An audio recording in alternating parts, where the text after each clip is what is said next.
Hey everybody, Tom here with Hidden Beats, and today we're talking with Rachael Ransom. How are you doing? I'm great. How are you today? Pretty good. It's a nice day out and great time to have a good conversation with new people. Totally. So we're here today to talk about you. Of course, I'm hitting my microphone now.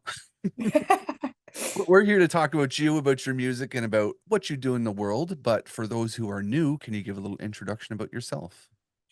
Sure. So my name's Rachael Ransom. I've spent the last 6 years of my life working in film and television, and music has always kind of been a hobby for me. And this year I finally decided to put the rubber to the road and make my first album with wonderful people. I work with the Vancouver Adapted Music Society, which is a nonprofit organization that helps disabled artists get their work heard and made. And so I worked with Bryden and Noah, who are my two music producers, to make this album happen. And it's been a really great experience. Nice. So I guess the first question is, what got you into music?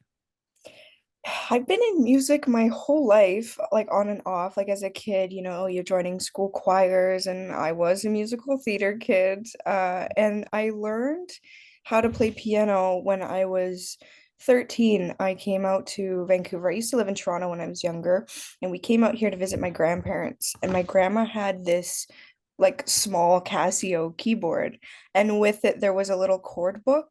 So Mm. it had pictures. So I was like, oh, I can learn like basic chords just by following these pictures. And so that kind of sparked something where I realized I could actually play music. Like it always seemed like this enigma that like other people knew how to do, but I didn't. Mhm. And so from there, I kind of started. I think one of the first songs I learned was Viva La Vida by Coldplay. I just started playing like covers of songs I listened to. And then pretty much the next year, I started writing my own stuff because I realized that I could put my own words to the chord progressions. And so I've kind of been writing my own music from a pretty young age. But yeah, that's kind of how I started, was in choirs and musical theater for sure. Okay. So who would you say inspired your sound going into making like your first album? Who are some of the people you were drawing inspiration from?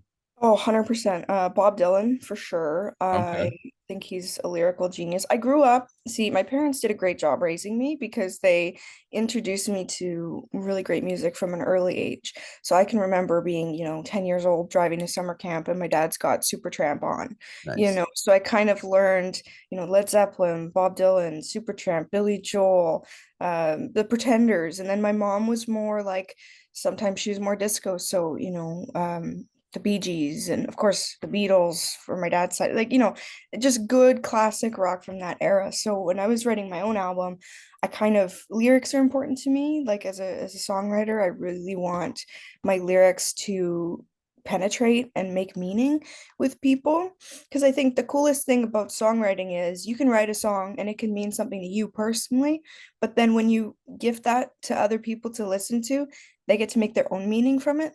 So it's Hmm. like this really cool introspective thing where, a 3-minute piece can mean one thing to one person and something else to someone else. So I love that about the process for sure. Yeah, it's always like it's a group experience, but Mhm. an individual feeling. 100%. Yeah. Hmm. So I read something in one of your bios that said you wish you were born in the 70s. Is all this music kind of why you wish you were born around there? Yeah, for sure. And the movies too. Like, I mean, the 70s was such a era for experimentation, an era for good work. And I think like I don't want to trash on new music today because obviously like I'm new to the industry and I have no idea what I'm doing, but I think it's like there's things that I miss when I listen to, music from back then versus music now. And I don't know if it's because I haven't found those hidden gems yet. Like I really connected with Noah Khan recently, who has blown up out of nowhere. I mean, I was listening to him for a while before he got really, really big. But he kind of reminded me of that folk, like Dylan-esque lyrics that really like punch you in the face. And I really respect that. But I think just that time where there was so many people coming out of the woodwork and creating things that are, like classics today. Like people know, even if they don't listen to classic rock, like I can say, Jimi Hendrix, and even people that listen to top 40 only, they know who I'm talking about, right? Mhm. So it would have been so cool to like be a part of that movement, I think. I think that's true in some genres, but in some other ones, people have no idea who you're talking about when you're talking Mm. about the classics. Like I think of the hip hop genre, for Oh instance. yeah, no. Sometimes if you bring up some of the OGs in hip hop, people are like, who is that? I even have I somebody on my team who doesn't know some of these old school hip hop guys when we go looking at a show, and I shake my head every time going, come on, man, like you need to figure these out.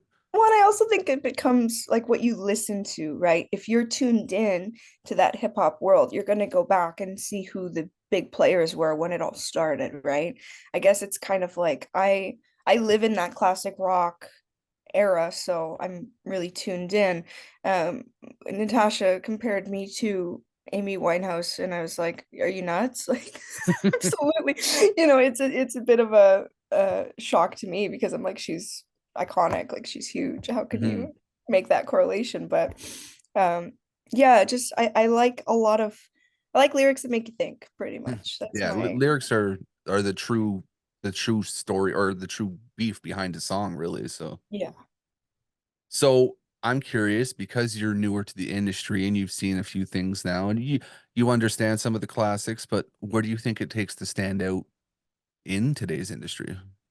Honestly, and I feel like for me, because I'm late to the party, pretty much, like a lot of people, they get into music just like film, they start right away and they work and work and work, and then they get a hit, or they something happens. But I'm a little bit older, I'm 28, like jumping in, and I feel like that's rarer these days, especially from the music industry. But I think what it takes is honesty now.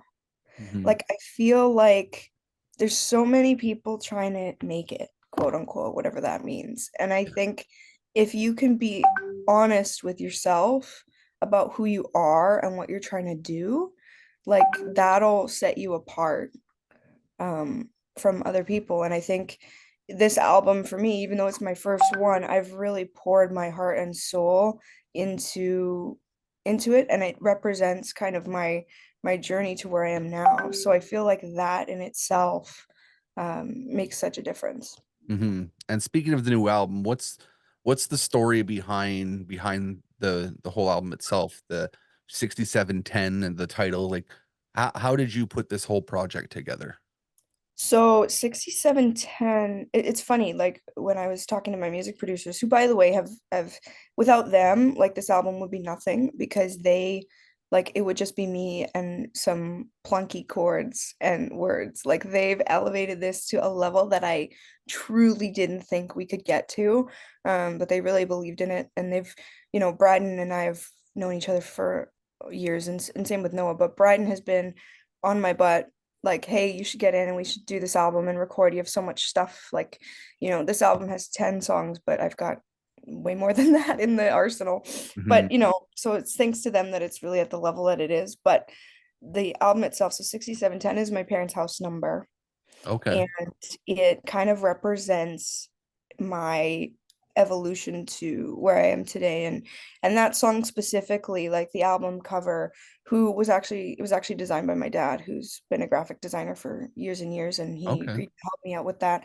But it's kind of like a rearview mirror sort of thing. Like if you look at the cover, it's like the back of the girl's head, right? That kind of looks like me, right? Back of my head. So it's kind of like you're looking back, Hmm. being reflective on your life thus far, um, and sort of taking that in, because I feel like as I approach 30, right, that's always a big milestone change. You're less confused.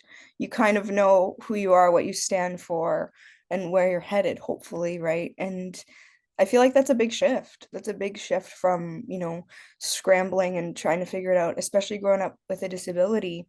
And they're one of my songs, Red, that drops, mid-April. That song is about my relationship with my disability and how like it can be tough, but also it is what it is. Like Hmm. you have to take the cards you're dealt and play them. So there's no time to like sit and sulk. You just have to live to the best of your ability. And I think the album represents that. It represents like just living your life and being appreciative of the experiences that you've had. Yeah, for sure. In your process of putting things together, like, so you have the first single, I think it was Ballad Queen that you released Mhm. already. How what made you pick that one? I think I wanted that one to be a single because it kind of came together in such a fun way. I had lyrics on my phone is a mess. It's a minefield of words. Like it's just new notes with all these lyrics in it. If somebody looked at that, they'd have no clue what was going on there. But I Mhm. came into the studio. I go in once a week and we work on things. And Bryden, my music producer, one of them, he was playing this riff on this guitar, and I was like, that sounds really good. And then he just kept going. And I was like, I have words for this. And it just kind of, it was one of those moments where that song came together in 20 minutes. Okay. Just we had it down. And I just liked the vibe, for lack of a better word, as the young kids say today. Like it's smooth, it's kind of easy listening, but it tells the audience, whoever's listening to it, that like it's true, the lyrics in there. Like I do tend to write more somber, sad songs, but I'm a happy person. I don't get it. And my fiance, he's an audio engineer, composer, he always laughs because he's like, you always write ballads, Mhm. but you're not like, it's not like you're depressed. Like you're super happy all the time. Like, why are you writing all these sad ballads? So I thought, oh my God, that's the title, Ballad Queen, right? Mhm. It kind of just fell into that. And I thought it would be a cool one to release because I felt like I was warning people, like, listen, you're gonna hear some, sad things here, but it's good. You should keep listening. And this is just how I tell stories. So I felt like it was a good warning for people to what to Get ready. expect. Yeah. Mhm. So what would you say is the hardest part and the easiest part about putting together an album? I mean, this is your first one, so there's probably a lot of learning curves you've had to adapt Hmm. to. I think the hardest part for me, because I don't have the skill that my music producers do when it comes to music making, in terms of like playing, they can play multiple instruments. These guys are super, super talented. So when we're in the studio, if I have something in my head musically that like normally I'll just let them take the reins, and then like we'll do 1 week where they work on the music and I come in and they play back what they've got, and usually I love it, but sometimes I have like a nugget in my brain of what I want, like a sound or a little riff or something. So that's been a challenge because sometimes I can't express what the hell I want. So I have to say to them, I'm like, I'll hum something. I'll be like, Brian, can you do this on guitar? Da, da, da, da. And he's like, oh, like this? And I'm like, yes, put that there. That would be great. So it's kind of like that translation between what I have in my head versus what they're creating, which 9 times out of 10 is better. Like we had a conversation about the album order. That was a big thing. Like we have to, figure out how we're going to play these tracks out. And me being a writer, I'm like, okay, so story wise, we got to do this. And I'm organizing it by story. And I showed them what I had. And they're like, that's great. Can we try it by like sound, by flow? I'm like, sure, go ahead. And 100% they were right. And it was better. So Mhm.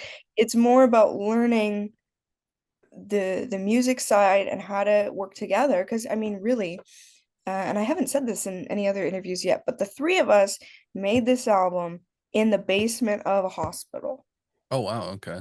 Literally, there's a hospital in Vancouver called GF Strong. You're in Mount Pleasant, so do you know GF Strong? It's I know the name, but I'm actually based in Ottawa. Oh, are you? Yeah. Okay. So yeah, so there's a hospital called GF Strong, and if you literally go down to the basement, that's where the Van studio is. So Okay. they've got keyboards and guitars and bass and drums, and so the three of us just sat in that room for a year Mhm. making this album. So I mean, we really had to learn how to work together, and our friendships, I think, got a lot closer since. I would think so because you have to, if you're putting together a project, you have to be able to work with each other or it doesn't work. Well, and I think my biggest hurdle was my own insecure because okay, I mean, if you've listened to Ballad Queen or anything else I've done out there, I don't have that big belter pop singer voice. That's just not me.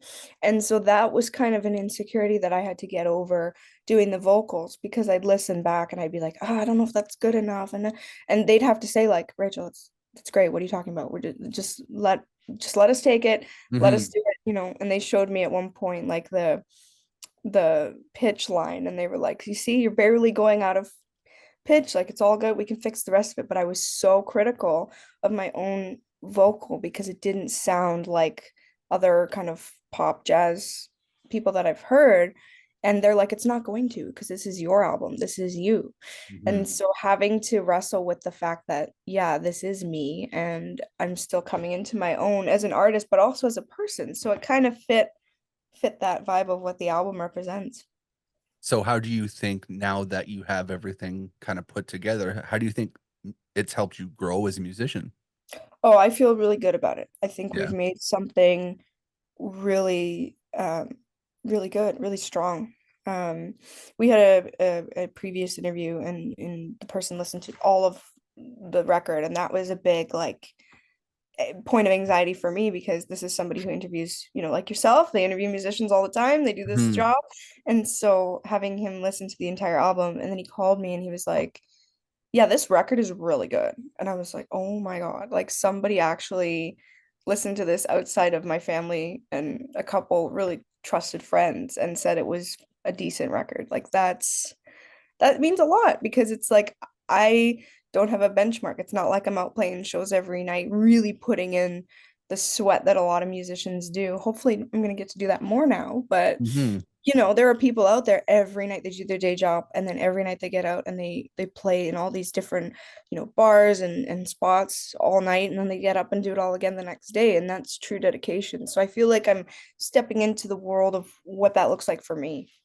Well, I didn't listen to the whole thing, but I listened to definitely a few of the songs and Oh, I good. enjoyed it. It sounded great. Like it was something that you can feel as you can feel your emotion into it. So you can feel the story behind it. And I think it works really well.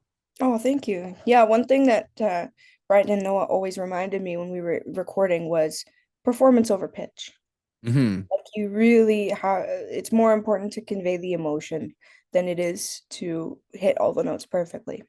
Well, and So that that was, brings back that authenticity or that kind of, the signature you. You don't want to be a robot when you're doing something. yeah, and I was adamant when we got into like, I guess, do you say post in music? Like when we were getting it on the in the tail end of editing everything, I said, I don't want perfect pitch. I don't want like if there's something where my voice cracks, but it sounds cool, leave it in. Like I wanted to have that authenticity throughout. So I think it worked. It works to me anyways. Thank you. So speaking of the music scene at home and everyone going out and playing everything, what's your thoughts on your music scene in your area? The Vancouver music scene is actually pretty cool. I surprisingly have been exposed to a lot of the Vancouver metal scene Okay. because my roommate and my fiance, they both um played in metal bands or play in metal bands. So I get kind of brought to all these different shows in Vancouver. Hmm. And it's interesting. Like I saw my first mosh pit a year ago. I've never witnessed that before, and I thought it was a bad thing. I was like, "Oh my God, what are these people fighting about?" Like, and then my Hmm. fiance explained to me, "No, no, this is the culture."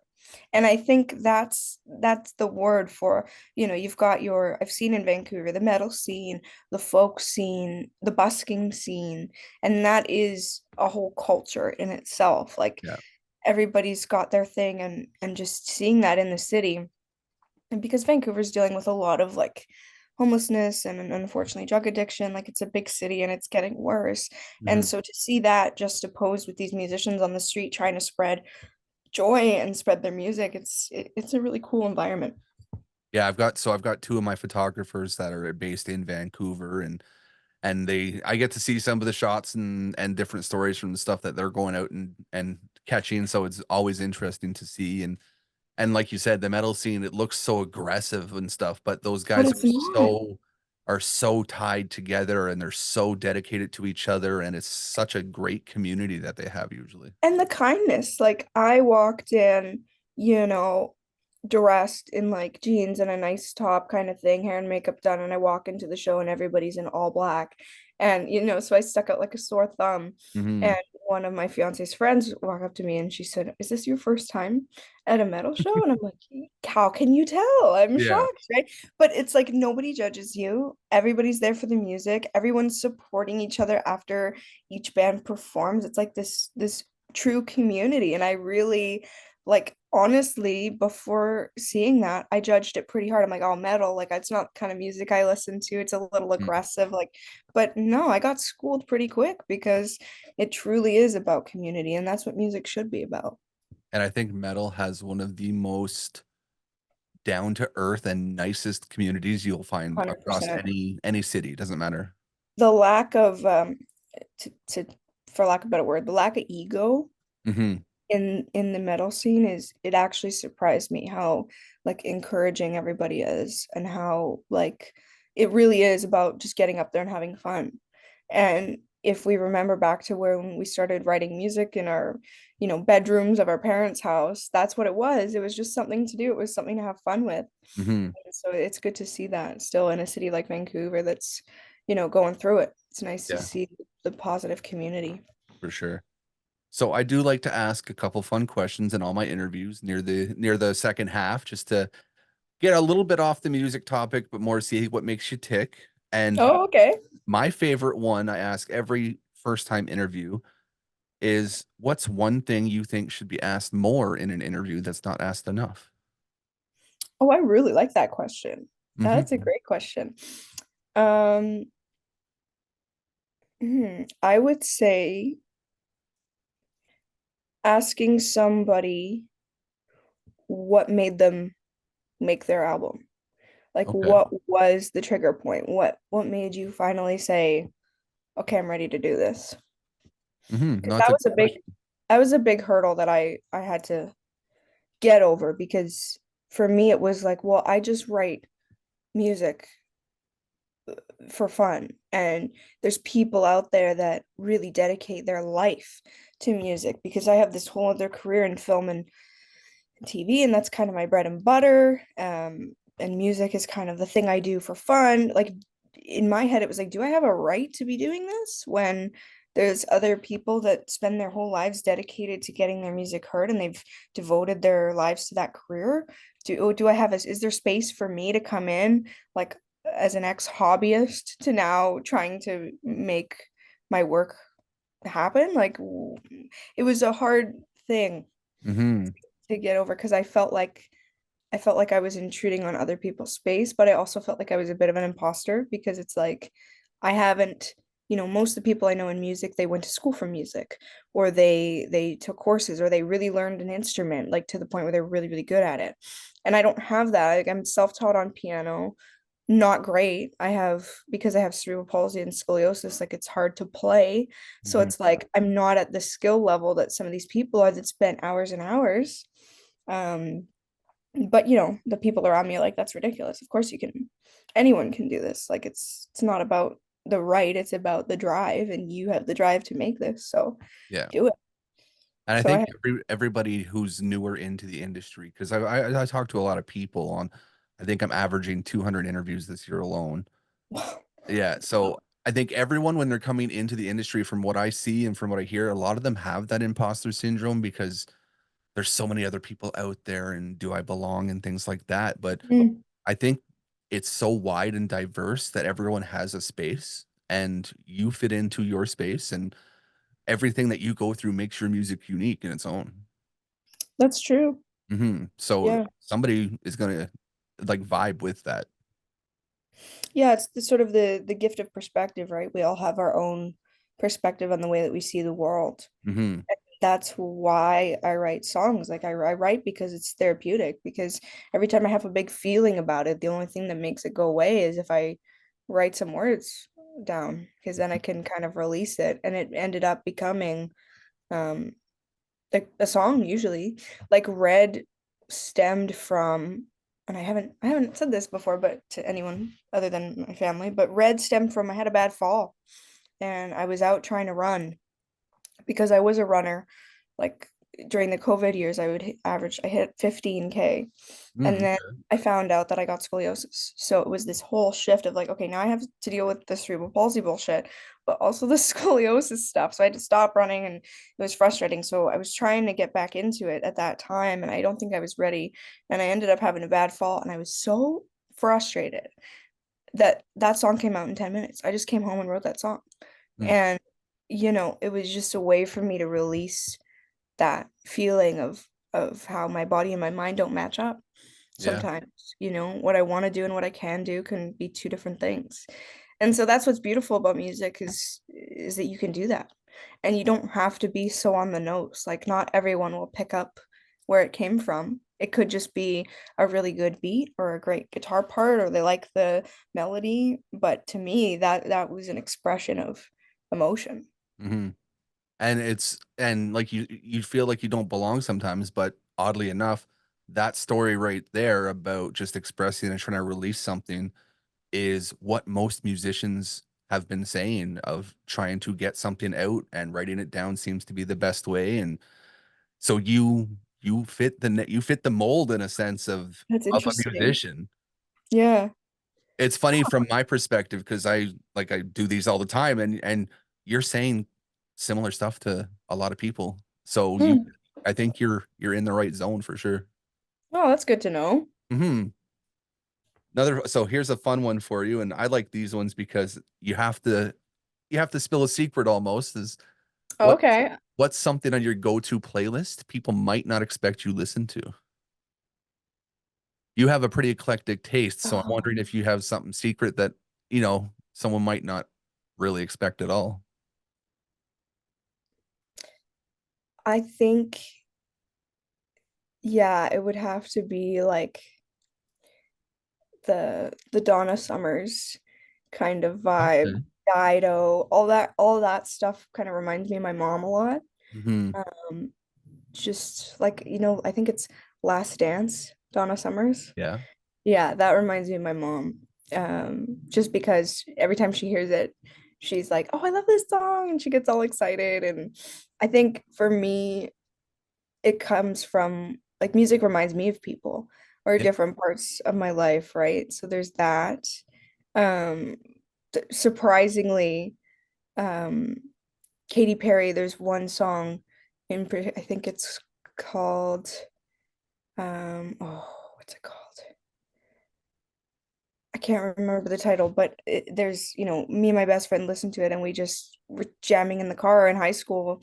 And every time I hear that song, I think of her, right? Hmm. So it's just like my brain makes these memories. Some people have that with smells or certain places. I have it with music. If I hear a certain song, like there are some songs from like previous relationships that I can't even touch anymore, right? Because it's Yeah. just like, oh God, I can't listen to this. Because it takes me back and I don't want to go back. Yeah. Right? It's one of those things where music to me is like a time capsule.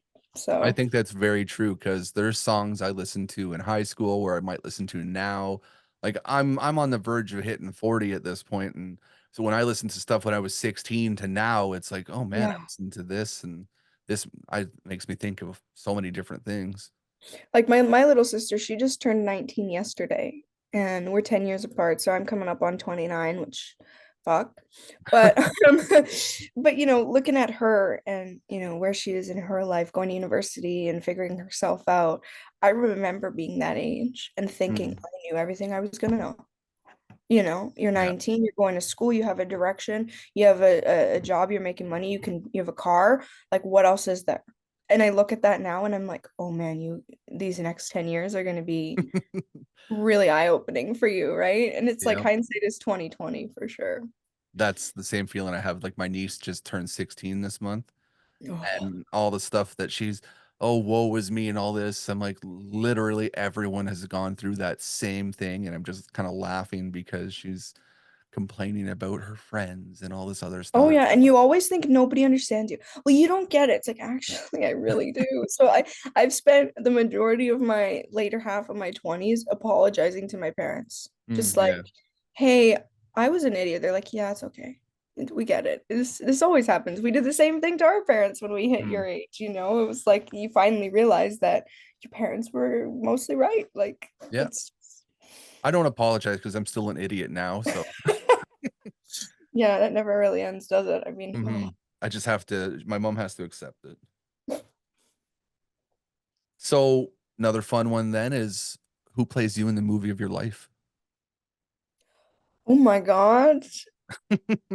Oh, this is hard because it's like, am I trying to find somebody who looks like me?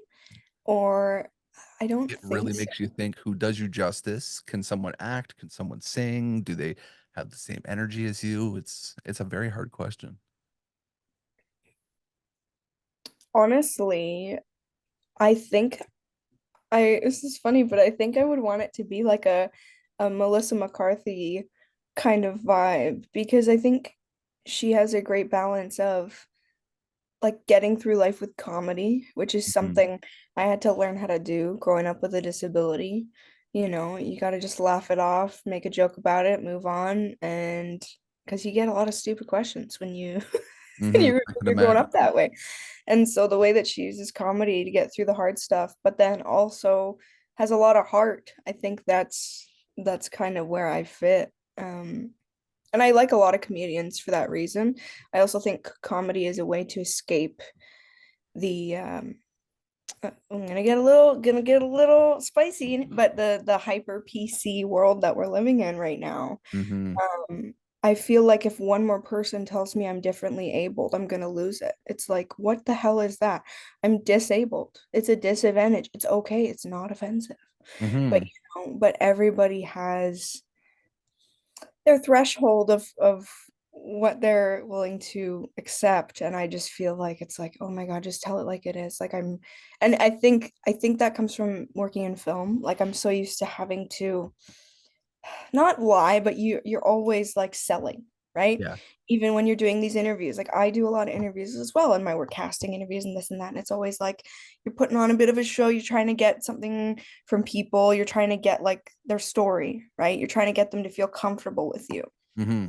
And sometimes, I just want to be stupid honest and say, like, what do you actually think about this? And, there's certain things that you just don't ask. And so that's why I always appreciate comedians because I feel like they are the truth tellers Yep. because they make it digestible. They're like, no, this is comedy. Like, and everybody laughs not because they think it's funny, but a lot of times it's because they think it's relatable. Hmm. And it's Yeah, kind of like, you're right for sure. yeah, and I feel like in today's society, I've seen a lot of outrage with certain comedians at certain times, and I just feel like, I laugh when I see that because it's like you're giving them exactly what they needed, which is reactions, Hmm. right? Because If you're that outraged, the best thing you can do is not say anything at all. But there's nothing better than press, good or bad. exactly. Hmm. Yeah, you get it. So last two questions, most important because Zoom's going to kick us off in a few minutes. Oh, okay. What do you hope people take away from your music? I hope that people hear the album and are able to relate to it in whatever way. All I want is for somebody to listen to one of my songs and go, holy shit, this relates to something in my life. And this, I remember this, and this makes me think of this. Or, there's a song on there that Misty Morning. It was kind of a jazzy song about going through the city, and it was my grandpa's favorite song. And he's actually, I'm gonna put his kind of name in brackets in the title, and he always loved that song, and he passed away. And so now that song always makes me think of him. And Mhm. I just hope that people can draw their own personal connections to my record because really that's the whole point, right? Is to make meaning with it. So that's more what I'm aiming for. And I mean, it's amazing to me. Spotify artists told me that 140 people have listened to Ballad Queen so far. And I know that's not a lot to most people, but to me, it's like, holy shit, 140 people have heard this song? Like, that's Mhm. pretty cool. I love that. So that's my biggest wish. Yeah, I think that's a pretty good wish for sure. And last but not least, what motivates you to keep pursuing music? I think it's because I still have so much to say. Yeah, that makes sense. And music allows me to do it in a way that isn't so in your face. There's nothing I hate more than people who are super preachy. and trying to evoke their beliefs onto others without considering where they're at. Hmm. And so I think music is like comedy. It's a sneaky little way to voice that without saying too much. And it gives people the autonomy to figure it out on their own. And that's kind of what I like about it. It's like, here's the message, take it or leave it. And I just realized after making this one, like we did 10 songs and I've got way more in the tank. And it's like that realization where it's like, oh, this is just the beginning of all this. Like I'm nowhere near done. So until somebody tells me that to shut it, I'm gonna keep going. For sure. I mean, I like to hear that because it's nice to see how you can progress through all these ups and downs in the music career. And you're just starting out, and I think you're gonna do pretty well. Oh, thank you. I really appreciate that. And thanks so much for taking the time today to meet with me. I know you probably talk to a lot of people, so it's nice to hear that you take time for new artists as well. Actually, that's my I would rather talk to up and coming artists to get their stories out than I would as much of an established artist because people have heard a lot of their stuff before. Don't get me wrong, it's fun to talk to those guys. Like I had to chat with Alan Frew from Glass Tiger, and Oh, nice. that like Yeah. to me that's a little bit of a fangirl moment. So that was a fun one, but it's nice to hear your story and yours and behind your music because when I hear that later on the radio, I'm gonna be like, I remember why that happened. Oh, nice. Well, I really appreciate it. That's been great. So where can people find you on social media? I have an Instagram that's Rachel M. Ransom Music, Okay. and I have a YouTube channel that's pretty much the same. You just type in my name. And yeah, other than that, it's like the music is on Spotify, Apple Music. I mean, it's everywhere, so people can check that out. Hmm. And yeah, they'll probably find some stuff about disability too, so it might be a bit of a weird thing where it's like, oh, she does music and she's talking about how shitty accessibility is for people. This is weird. Hmm. But that's just a part of my life. So Yeah, looking and forward to seeing people there. express what you need to express. Exactly. Well, it's been delightful getting to learn more about you and kind of seeing what makes you tick. Yeah, no, I like those questions. They were actually made me think a little bit this morning. I appreciate that because I don't find myself being the best, interviewer at times. I started this during COVID actually, and Oh, Hidden, wow. Hidden Beats itself is mostly a live event company that we do like, photos, videos for concerts, things like that. But COVID happened and we transitioned into adding a second leg into the interview side. That's really smart though, because I think this is a great way to like get to know people and hear about new releases and it sharpens your skills because some people like different questions and you get to hear how people answer and I Hmm. don't when I interview people I can always tell how honest they're being or if they're holding back, and that's an interesting phenomenon. I could talk about that all day, but it's Well, it's we a fun job.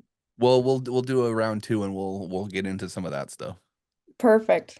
All right. Well, I will let you go and enjoy the rest of your day. And like I said, we'll stay in touch and do this again. Thanks, Tom. You have a great one. Yeah, you too.